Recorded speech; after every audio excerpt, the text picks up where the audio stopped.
Everybody is missing this. And despite the Toronto Blue Jays taking their first loss of spring training, there were a couple of key takeaways from this game that fans are missing that could pay big dividends going forward for the Jays into the regular season. We're going to break down that as well as discuss some other storylines from the spring training game, as well as a couple other updates surrounding the Jays. Stay tuned for all that, folks. But before we get into it, make sure to hit the subscribe button. If you're part of the 71% who aren't subscribed to the channel and you're enjoying the daily Jays content, this is the place to be. So make sure to hit that subscribe button. Thank you guys again for your continued support as we're on the road to 17,000 subscribers. Ladies and gentlemen, the Blue Jays unfortunately lost. They put up a big fight there in the bottom of the ninth. They lose to the Phillies in José Berríos' spring debut. And there is a lot of takeaways from this game, but I want to focus on a couple of key things today. But of course, I'm going to break down the game per usual. And let's start with a couple other things from the game before we dive into some interesting takeaways that fans are missing, but that, of course, are still pretty important. So on the pitching side front, we saw José Berríos. I'm going to be focusing on him. The bullpen struggled a little bit. We saw Brendan Little be nasty against lefties, but José Berríos,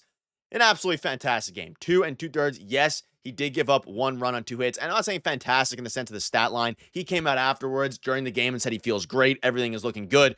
And he's looking in midseason form as it pertains to his gloves. He had an unbelievable play in the top of the first inning, in the second pitch of the game, the first batter. So a fantastic start to José Berríos' spring training. And he came out and said that he's going to be playing, hopefully starting 5 or so more games before the spring ends. So I wanted to get that out of the way. Fantastic game from José Berríos. And as it pertains to the hitters, this is what I want to talk about today. Now, the lineup was interesting. We saw Vladdy, have an 0 for tonight. We saw Andres Gimenez have an 0 for.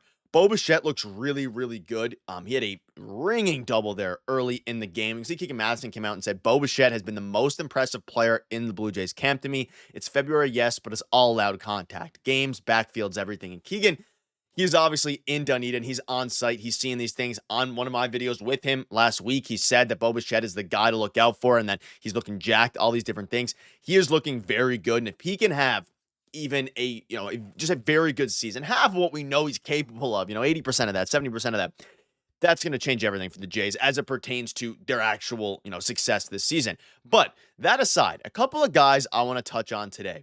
And it is, of course, Alejandro Kirk and George Springer, because things are going to be interesting. You saw it in today's game. This is, there's something surrounding George Springer. We'll dive into it now, and then we'll get into Alan Roden and Kirk a little bit. George Springer's stance is vastly different than what it was just even, last season. Now, a couple things I want to go through with you guys. Now, we know, he's struggled the last couple of years a little bit, especially last season, the worst season of his, career since, his early rookie years. And even then, like last year was bad. His stance, he's made some, multiple adjustments. And we know that the Jays have new hitting coaches. They have all these different things. David Popkins, they have all new philosophy. And you look out and you saw George Springer today. Now, I wanted to bring this picture up. Now, this is from June of 2024. Shout out to Chris Black. You can see on the left what his stance was at the start of last season, and then on the right what George Springer's stance was in 2024, late 2024, in June, right? He made that adjustment last year, and he started to see, if you remember, he started to see some more success with it as he started to do better, especially in the second half there for the Jays, especially during, in general. Now, you can see basically the bat is further in front of him. We've seen rumblings of him in the offseason talk about how he's going to make adjustments to his stance, keeping his hands a little bit lower and closer to his, not as high, because you can see in the left, again, his hands are up a lot higher, his hands are lower. That's the biggest adjustment. His hands are lower. So I did some digging as well, and if you looked in today's game, it is like the stance on the right, which we saw last year, which was a dramatic adjustment, but even more so, right? His stance in today's game, his hands were even lower, and he's really diving into the fact that, okay, he's going to play with his hands a lot lower, and it allows him to get to the ball quicker, and as his bat speed now declines as he ages, that's going to be crucial. And you can see this here a little bit, and this was an angle from Hazel May, I believe it was, a couple days ago. And again, this first time seeing George Springer. You can see even from this angle from behind, his hands are lower, and the stance is just dramatically different from the left there at the start of last season to the right, which was June of last season, even to now in the game today. And of course, during camp, his stance is dramatically different, and it is hopefully going to pay off because George Springer's a guy that we've been writing off a little bit. He did have a great hit in tonight's game, a ringing single up the middle on the left side of the infield.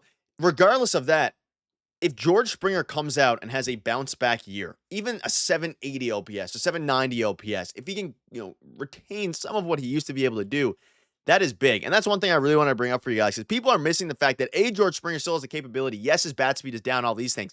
He has made clear adjustments to his stance. We saw it last year, even more pronounced this year.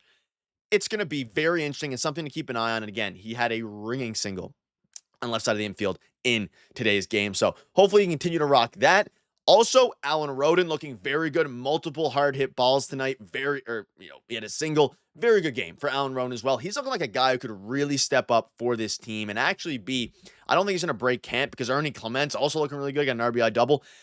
And it's just at the point now where you have a lot of different players. Obviously, the infield is going to be fairly crowded. The outfield's going to be fairly crowded as pertains to actual players who can play different positions, whether that be Will Wagner, whether that be David Schneider, all these different guys. But you start to see them battle a little bit between Alan Roden, David Schneider, Will Wagner. We're going to see these guys. I think there's a real chance that that Alan Roden doesn't break camp, but starts playing very, very soon with the Toronto Blue Jays. Now, a couple other things I want to go over here is Alejandro Kirk this spring is 3 for 6 with 2 RBIs and 2 walks, and they were clamoring about it on the broadcast. Alejandro Kirk has played some really good baseball as of late. There's no doubting it. He looks like he's in the best shape. They said that before, and there was a little segment in the broadcast that we know he's been, I believe, at Dunedin since November preparing, because now they said, and they told him, you're going to be the number 1 catcher. You're going to play 115, 120 games. We saw Tyler Heineman tonight have a good game as well, but Kirk's going to have to be the number 1 catcher, and that's what's going to happen. And he is looking very solid. He went 1 for 2 tonight, but it's not about the results at this point. It's about him smoking the ball. I covered this in yesterday's video. This is not including today's game, but he had even his outs are really hard hit balls. And this is a hugely encouraging sign, because like I mentioned in yesterday's video, hugely encouraging sign, because Alejandro Kirk at his best in 2022, when he had that 4 to 5 WAR season, was lacing balls. He was hitting line drives. He was being the player that we know. And he has a season high of, I believe, 99 games, Buck Martinez said in the broadcast today, or Dan Shulman said in the broadcast. I mean, he is going to have to play over 100 games. He's going to be playing the most baseball he's ever played, and he came prepared. He looks fantastic. He looks in good shape. He's playing really, really good baseball, smoking the balls. And if he can continue to do that, the Jays are going to be in good shape. Like, there's a lot of different storylines from these spring training games. I know the result doesn't really matter. Yes, the Jays lost, all these different things. But seeing guys like George Springer have a brand new batting stance, or at least a vastly different one than the start of last year, and even much different now than last year, seeing guys like Alan Roden really hit the ball. Even I want to shed some light on Josh Kasevich. He smoked 3 balls. Yes, they were all outs, but even that, like, the process was good there. And you saw some good small ball. Will Robertson, all these different guys. It was a very, very, even though it wasn't the most exciting game in terms of a lot of the big guys playing well, we saw Ernie Clement play very good baseball. Tyler Heineman, very good situational hitting, RBIs, all these different things, sac flies. It is exactly what you want to see from even Miles Straw with a sac fly, like situational hitting. And that's what it comes down to. A lot of these guys are fighting for spots, and it's very interesting. A couple other things. Andres Gimenez, again, went over. And shout out to Micheletti, Eddie Micheletti. They were talking about him. He got his spring training hit there late in the 9th inning. His dad was watching, all these different things. So very exciting for him there. A couple other things before we wrap up. José Berríos, again, he 2 2/3 innings, 2 hits, 1 run, no walks, 2 strikeouts. He came out and said after the game he felt great. Command was there. That's the biggest thing. Berríos is always going to give up his home runs. That's going to be something that always happens. But to see him actually feel comfortable, that's the biggest thing. And a shout out to Brendan Little. So far this spring, 1 2/3 innings, 0 hits, and 14 pitches. They said in the broadcast, which is actually very interesting, they basically guaranteed him the spot. Like last offseason and heading into spring, they told Brendan Little, you have to earn this spot. They told Brendan Little this time, you have that spot locked up right now, so just train to continue to sustain what you did last year when you had a high 3 ERA, a nasty, sinking fastball, a sinker, all these different things. And he has done just that. And you can pencil him in there as the starting, lefty for the bullpen. And then we'll see what happens with Amir Garrett and a lot of these other guys. Ryan Yarbrough being their long relief guy. A ton of different storylines. We're going to keep you up to date all off-season long, even though we're in the off-season now, all spring training long into the regular season. This is the place to be for Daily Jays content. So let me know down below what your thoughts are. Also, let me know what your thoughts are on the George Springer adjustment. Thank you guys for watching. See you later.